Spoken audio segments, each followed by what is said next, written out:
ఉత్తరాంధ్ర పారిశ్రామిక చరిత్రలో సరికొత్త అధ్యాయం లిఖించబడింది. అనకాపల్లి జిల్లా రాజయ్యపేటలో Arcelor Mittal Nippon steel India ప్లాంట్కు సీఎం చంద్రబాబు భూమి పూజ చేశారు. 5,465 ఎకరాల్లో విస్తరించనున్న ఈ భారీ ఇంటిగ్రేటెడ్ స్టీల్ ప్లాంట్ విశాఖ ఉక్కు కంటే పెద్దదిగా రికార్డు సృష్టించబోతోంది. విశాఖ ఉక్కు కంటే పెద్దదైన ప్లాంట్ ఇదని, నక్కపల్లిలో సరికొత్త చరిత్ర రాస్తున్నామని చంద్రబాబు ప్రకటించారు. కేంద్రం సహకారం, మంత్రి లోకేష్ కృషి వల్లే ఈ ప్రాజెక్టు సాధ్యమైందని, 2028 డిసెంబర్ నాటికి ఇక్కడ ఉక్కు ఉత్పత్తి ప్రారంభమవుతుందని చంద్రబాబు స్పష్టం చేశారు. ఈ మెగా ప్రాజెక్టు ద్వారా ప్రత్యక్షంగా, పరోక్షంగా 1,00,000 మందికి ఉపాధి లభిస్తుందని ప్రభుత్వం చెబుతోంది. ఇది కేవలం స్టీల్ ప్లాంట్ మాత్రమే కాదని, ఒక పూర్తి స్థాయి స్టీల్ సిటీకి పునాది అని చంద్రబాబు అభివర్ణించారు. ఏపీని స్పీడ్ ఆఫ్ డూయింగ్ బిజినెస్ వైపు నడిపిస్తూ రాబోయే 3 ఏళ్లలో 22 లక్షల మందికి ఉద్యోగాలు ఇస్తామని హామీ ఇచ్చారు. భారత్కు తిరిగి ఏదైనా చేయాలన్న తపనతోనే ఈ ప్రాజెక్టు చేపట్టినట్లు ఆర్సెల్ఆర్ మిట్టల్ ఎగ్జిక్యూటివ్ చైర్మన్ లక్ష్మీ మిట్టల్ తెలిపారు. రాజయ్యపేట ప్లాంట్ ప్రపంచంలోనే అత్యుత్తమ ప్లాంట్గా నిలుస్తుందని ధీమా వ్యక్తం చేశారు. 1.35 లక్షల కోట్లతో ఈ స్టీల్ ప్లాంట్ ఏర్పాటు చేయనున్నారు. ఇక 17.8 మిలియన్ మెట్రిక్ టన్నుల వార్షిక సామర్థ్యంతో ఈ ప్లాంట్ ఏర్పాటు కానుంది. ప్లాంట్ నిర్మాణాన్ని 2 దశలలో చేపట్టనున్నారు. దీని ద్వారా మరో 6,000 మందికి ఉపాధి లభిస్తుందని ప్రభుత్వం చెబుతోంది. మొత్తంగా 1,00,000 మందికి ఉద్యోగాలు, లక్షల కోట్ల పెట్టుబడులతో ఏపీ పారిశ్రామిక గమ్యస్థానంగా మారుతోంది. ఏపీ సీఎం చంద్రబాబు సంకల్పం నెరవేరింది. కేవలం 250 రోజుల్లో 52 టీఎంసీల కృష్ణా జలాలు ఎత్తిపోసి రికార్డు నమోదు చేశారు. ఇంజనీర్ల రికార్డు స్థాయిలో కాలువ విస్తరణ పనులు పూర్తి చేసి ఈ దిశగా కృషి చేశారు. ఇక హంద్రీనీవా కాలువ ద్వారా సీమ జలాశయాలు, చెరువులు నింపారు. అనంతపురం, శ్రీ సత్యసాయి, అన్నమయ్య, చిత్తూరు జిల్లాలకు కృష్ణా జలాలు చేరుకున్నాయి. భూగర్భ జలాలు పెరిగి సాగు విస్తీర్ణం పెరిగింది. సోమవారం హంద్రీనీవా ప్రాజెక్టుకు కృష్ణా జలాల ఎత్తిపోతలు నిలిపివేశారు. శ్రీశైలం జలాశయంలో నీటి నిల్వ 54.548 టీఎంసీలకు పడిపోయింది. దీంతో నంద్యాల జిల్లా నందికొట్కూరు మండలం మాల్యాల సమీపంలోని హంద్రీనీవా పంపింగ్ స్టేషన్ వద్ద 12 పంపులు ఆపేశారు. సీఎం చంద్రబాబు సారథ్యంలో కూటమి ప్రభుత్వం వచ్చాక హంద్రీనీవా కాలువ విస్తరణ పనులపై ప్రత్యేక దృష్టి సారించారు. 3,800 కోట్ల రూపాయలతో నంద్యాల జిల్లా మాల్యాల నుంచి చిత్తూరు జిల్లా కుప్పం వరకు ప్రధాన కాలువ, పొంగనూరు, కుప్పం బ్రాంచ్ కాలువల విస్తరణ, సీసీ లైనింగ్ పనులకు శ్రీకారం చుట్టారు. యుద్ద ప్రాతిపదికన పనులు పూర్తి చేశారు. గత ఏడాది జూలై 17న సీఎం చంద్రబాబు మాల్యాల వద్ద హంద్రీనీవా పంపులు ఆన్ చేసి కృష్ణా జలాల ఎత్తిపోతలకు శ్రీకారం చుట్టారు. 2019-20లో 260 రోజుల్లో 40 టీఎంసీలు ఎత్తిపోస్తే ఈ ఏడాది కేవలం 250 రోజుల్లోనే 52 టీఎంసీలు ఎత్తిపోసి సరికొత్త రికార్డు నమోదు చేశారు. ఏపీలో ఎల్పీజీ సరఫరా సమస్యను ఎదుర్కోవడానికి భవిష్యత్తులో శాశ్వత పరిష్కారం సూచించడానికి ప్రభుత్వం ప్రణాళికలు సిద్ధం చేస్తోంది.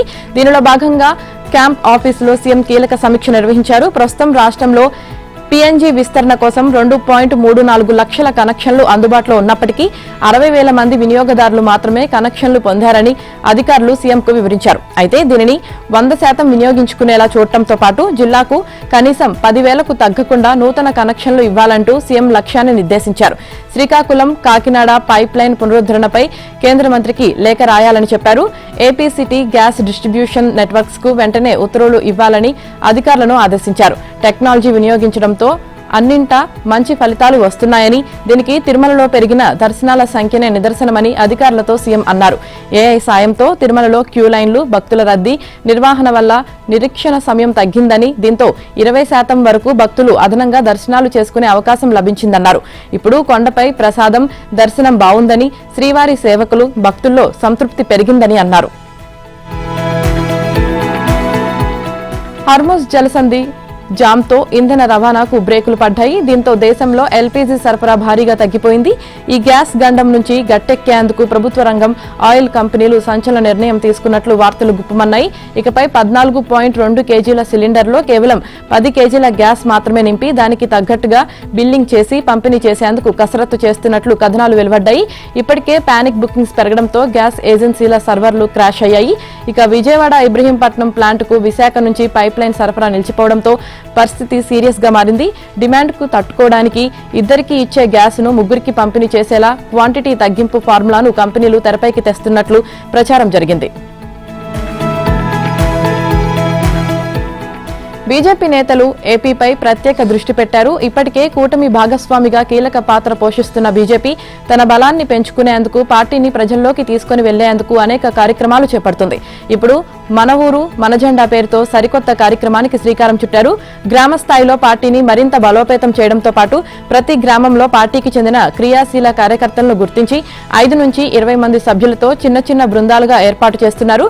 ఈ బృందాల్లో అన్ని వర్గాల ప్రజలకు ప్రాతినిధ్యం కల్పించడం ద్వారా సమగ్ర సామాజిక భాగస్వామ్యాన్ని సాధించాలనే లక్ష్యంతో ముందుకు సాగనున్నారు.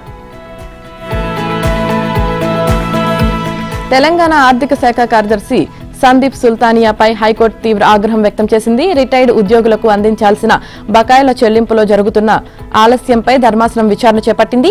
ఈ విచారణకు ఆర్థిక శాఖ కార్యదర్శి వ్యక్తిగతంగా హాజరు కావాలని గతంలోనే ఆదేశించినప్పటికీ ఆయన రాలేదు.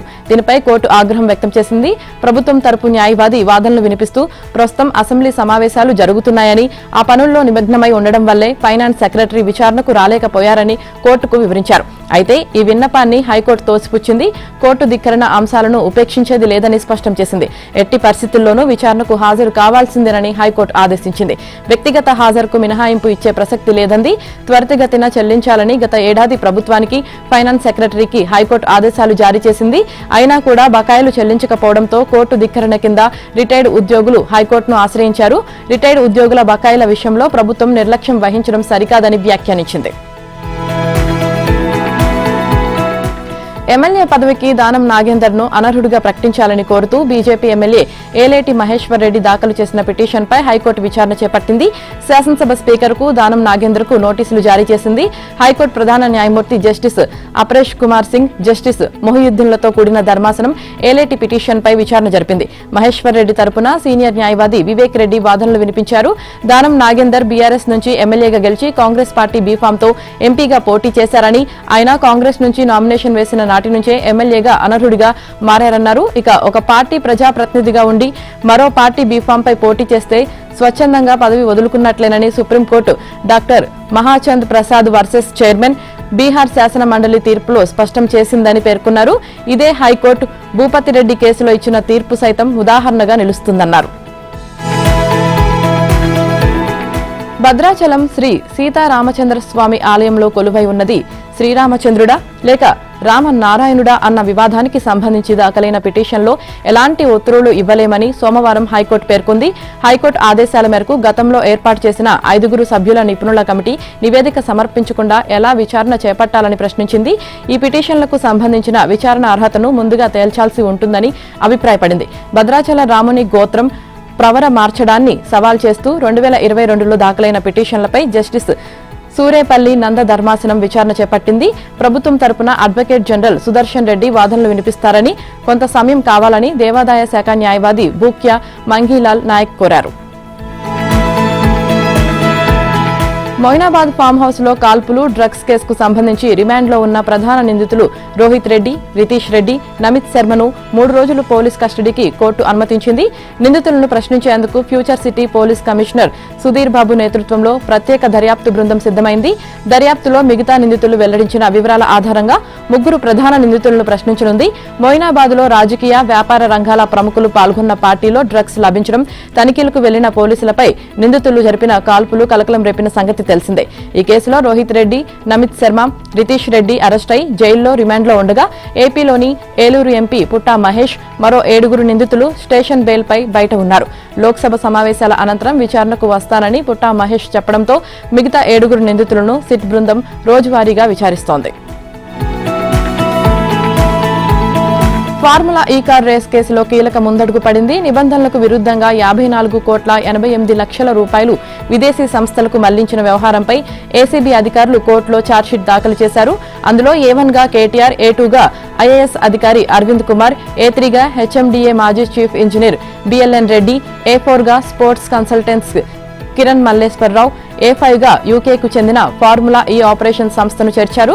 ఇక 2023లో హైదరాబాద్ లో నిర్వహించిన ఫార్ములా ఈ కార్ రేస్ కు సంబంధించి ఒప్పందాల్లో నిబంధనల ఉల్లంఘన జరిగిందని, విదేశీ సంస్థ అయిన FEOకు చట్ట విరుద్ధంగా 54,88,00,000 రూపాయలు మళ్లించారంటూ ఏసీబీ గతంలో కేసు నమోదు చేసింది.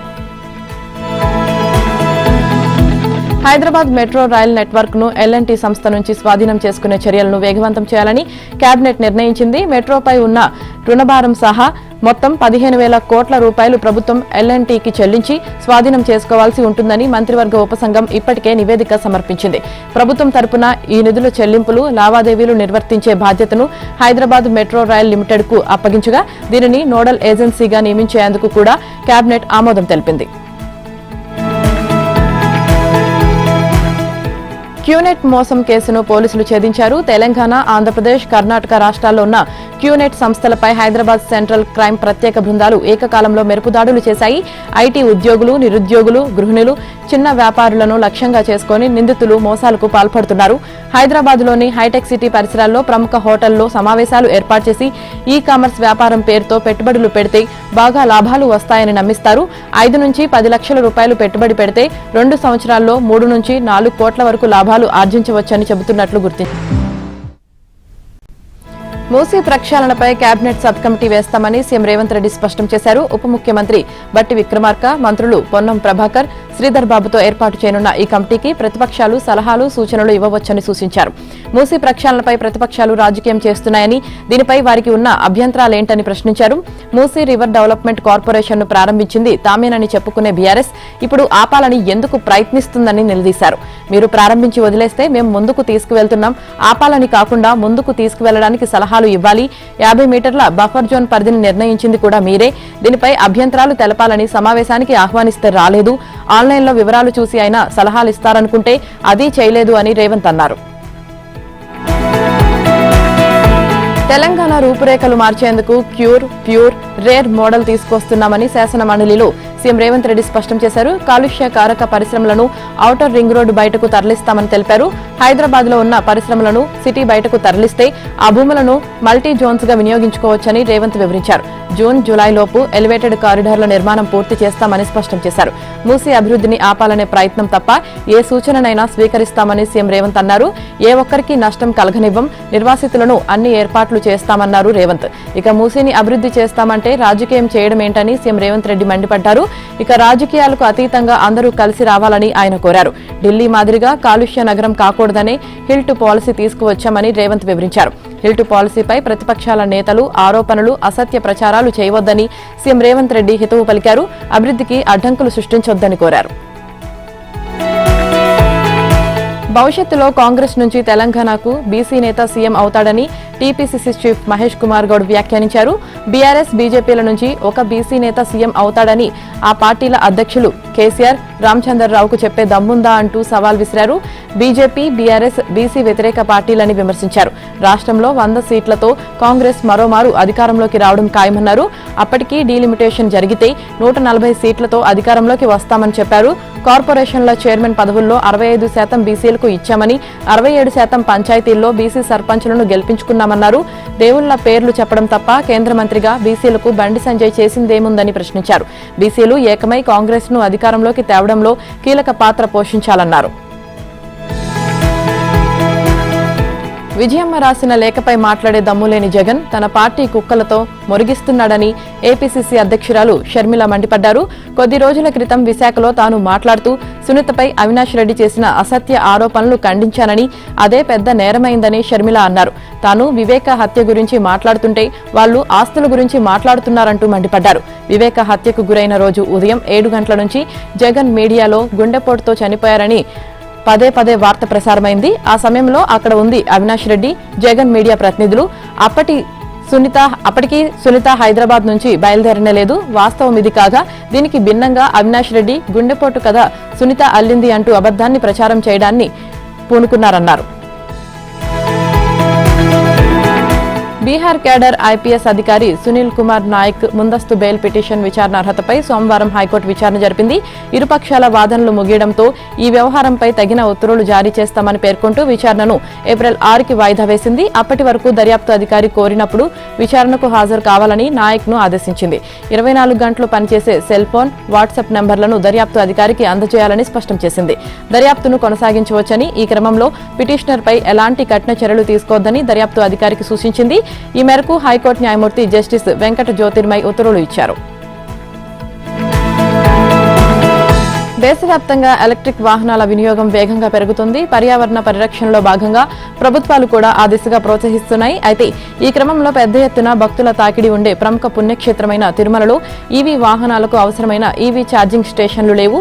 దీంతో కొండపైకి సుదూర ప్రాంతాల నుంచి వచ్చే ఈవీ వాహనదారులు తీవ్ర ఇబ్బందులు ఎదుర్కొంటున్నారు. ప్రస్తుతం శ్రీవారి కోసం అత్యధికంగా భక్తులు సొంత వాహనాల్లోనే తిరుమలకు వస్తున్నారు. కోవిడ్ సమయం నుంచి రైళ్లు, బస్సుల సేవలను వినియోగించుకునే వారి సంఖ్య తగ్గింది.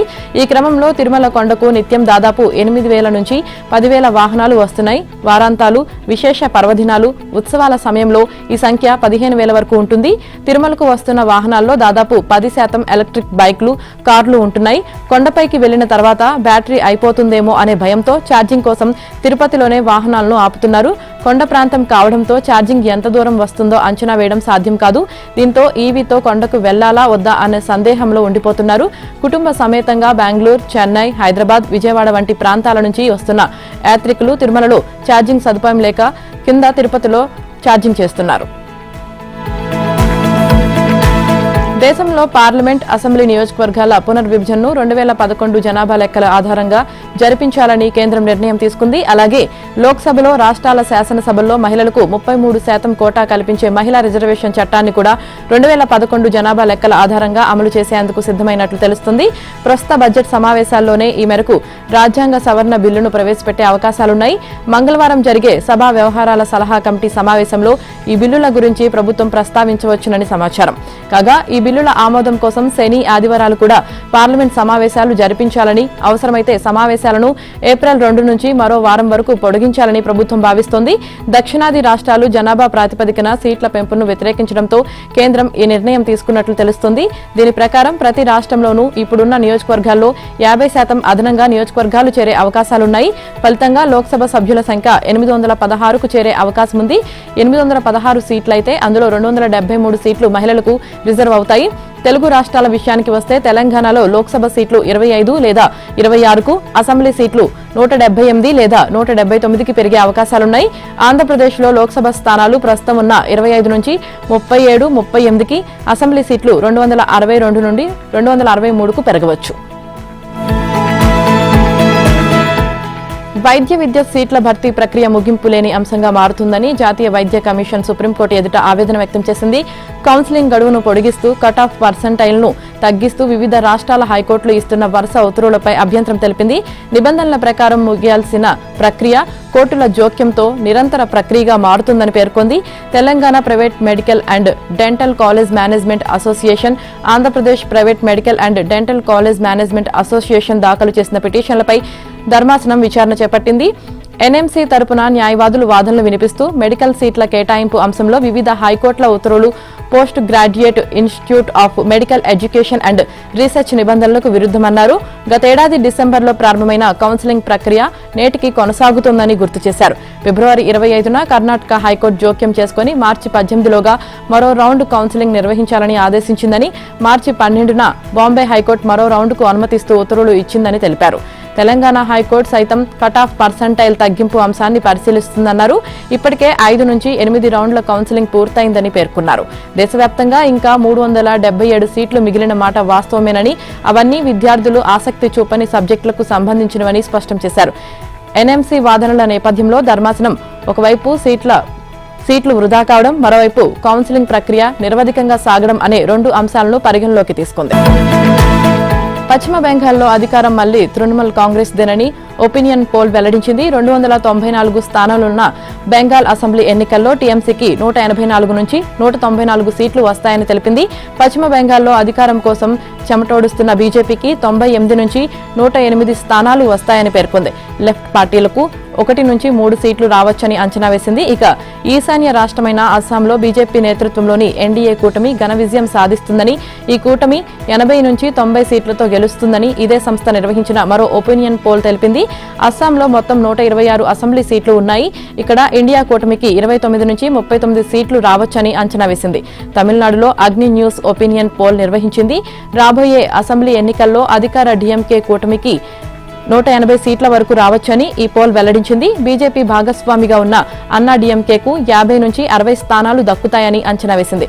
నటుడు విజయ్ టీవీకే పార్టీకి 10% ఓట్లు రావచ్చని పేర్కొంది. తమిళనాడులో మొత్తం 234 అసెంబ్లీ సీట్లు ఉన్నాయి. కేరళలో మ్యాట్రిజ్ నిర్వహించిన ఒపీనియన్ పోల్లో అధికార వామపక్ష ఎల్డీఎఫ్ కూటమికి కాంగ్రెస్ నేతృత్వంలోని యూడీఎఫ్ కూటమికి మధ్య గట్టి పోటీ ఉందని తేలింది. కేరళలో 140 అసెంబ్లీ స్థానాలు ఉండగా ఎల్డీఎఫ్ కూటమికి 61 నుంచి 71 స్థానాలు, యూడీఎఫ్ కూటమికి 58 నుంచి 69 స్థానాలు, ఎన్డీఏకు 2 స్థానాలు వస్తాయని ఈ ఒపీనియన్ పోల్ వెల్లడించింది.